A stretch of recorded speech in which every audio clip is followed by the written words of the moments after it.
Whig, W-H-I-G, once referred to American colonists opposed to British rule.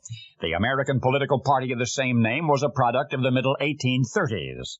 The presidential election of 1848 would be a critical one for the Whigs, if only they could convince the popular general, Zachary Taylor, to become their candidate. Then they'd be a cinch to sweep into power. Old Zach, you see, was a war hero.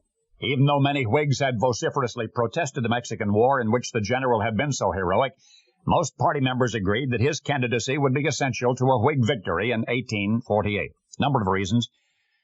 Besides his military record, which would prove surefire vote bait nationwide, he had never embarrassed himself with an intemperate statement, nor with a politically polarizing public stand. He'd never committed himself to anyone or anything which the Whigs would subsequently be forced to sweep under the rug.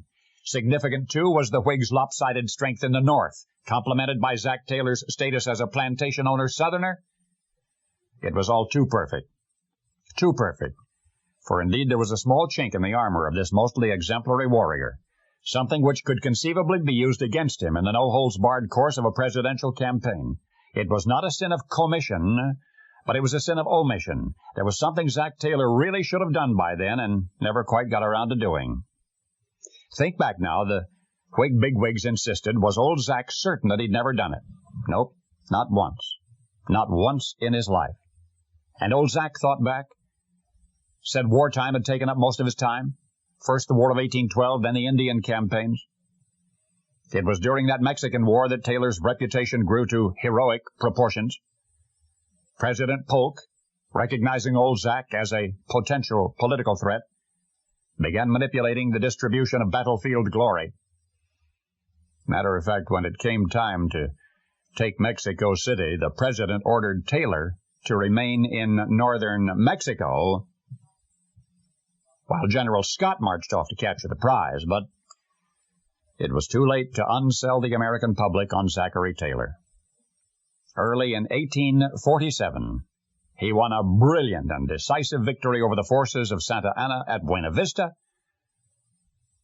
When the news reached home, I think the home folks would have handed old Zach anything he wanted. They would have voted for him for any office he'd wanted. Now, the following year, the Whig Party was preparing to capitalize on all that enthusiasm. Zachary Taylor had done everything that a man could possibly do to endear himself to his fellow Americans, except for that one thing. But fortunately for him, it never came out in the campaign.